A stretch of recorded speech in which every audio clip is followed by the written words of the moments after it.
Bonjour, c'est Isabelle Morin. Je suis ravie de vous retrouver après cette petite interruption. Aujourd'hui, on va parler du fait de se centrer et se décentrer. Alors pourquoi ces deux opposés?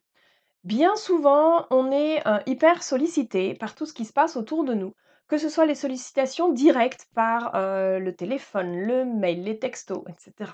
Les personnes qui viennent nous solliciter en direct, que ce soit les stimulations qu'on a autour de nous, visuelles, auditives, que ce soit notre propre cerveau qui nous raconte des tas de choses, qui nous pose des tas de questions, qui nous crée même des problèmes à tout instant, tout ça, par moments, ça fait trop. Ça bouillonne, on s'éparpille, on ne sait plus où on en est. Et à ce moment-là, c'est super important de pouvoir se recentrer, se centrer sur soi, s'aligner, se poser pour mettre un stop temporaire à tout ce qui se passe autour, pour ne plus se laisser absorber par ça. Ce temps de centrage, on va pouvoir refaire le point. Comme on ne peut pas tout faire en même temps, on va choisir quelles sont nos priorités, choisir ce qu'on va laisser de côté pour ensuite pouvoir revenir vers ces stimulations sans se laisser happer, en étant plus équilibré, plus à l'écoute de soi et en choisissant vraiment ce à quoi on va donner du temps, de l'énergie. À partir du moment où on est centré comme ça, effectivement, on peut revenir vers les autres et notamment, on va pouvoir choisir de ne pas rester toujours centré sur soi, mais de pouvoir se décentrer sur l'autre. Pouvoir regarder ce que vit l'autre, voir ce qu'il vit pour le prendre en compte aussi, pour le prendre en considération. Je vous donne un exemple.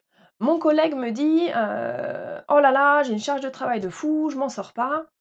Si je suis dans une période où je suis moi-même hyper stimulée, où mon collègue me dit ça, probablement je vais réagir en me disant: «Mais moi aussi j'ai une super charge de travail, moi aussi, c'est dingue et si tout le monde se plaint comme ça, on n'arrive pas et on s'en sort pas». Ce que je me dis à l'intérieur, probablement ma réponse va se ressentir.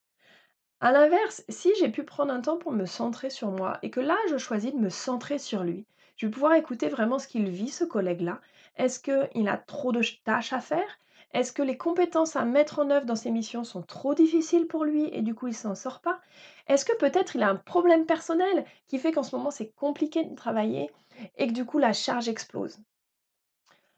C'est, voilà, ce centrage sur lui va permettre de regarder vraiment ce qu'il vit et ensuite de faire un choix qui peut-être nécessite un nouveau temps de centrage sur moi pour choisir: «OK, par rapport à ce qu'il vit et que j'ai vraiment pris en compte et que j'ai non pas analysé en comparaison à ce que je vis, par rapport à ce qu'il vit lui, qu'est-ce que moi je peux faire, je veux faire, j'ai envie de faire pour l'aider?»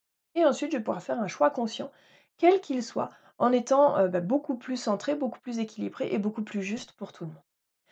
L'équilibre, il est vraiment là en passant entre ces temps de centrage et de décentrage conscient, volontaire et non plus d'éparpillement parce qu'on est happé à droite ou à gauche. J'espère que cet éclairage vous aide. J'arrive à la fin de cette vidéo, je vais essayer de reprendre le rythme toutes les semaines, plus ou moins, suivant ma disponibilité. En tout cas, pour aujourd'hui, si vous avez aimé la vidéo, je vous invite à mettre un petit pouce bleu, à vous abonner à ma chaîne YouTube si ce n'est pas encore le cas. Et ben moi je vous dis au revoir, une bonne semaine et a priori à la semaine prochaine.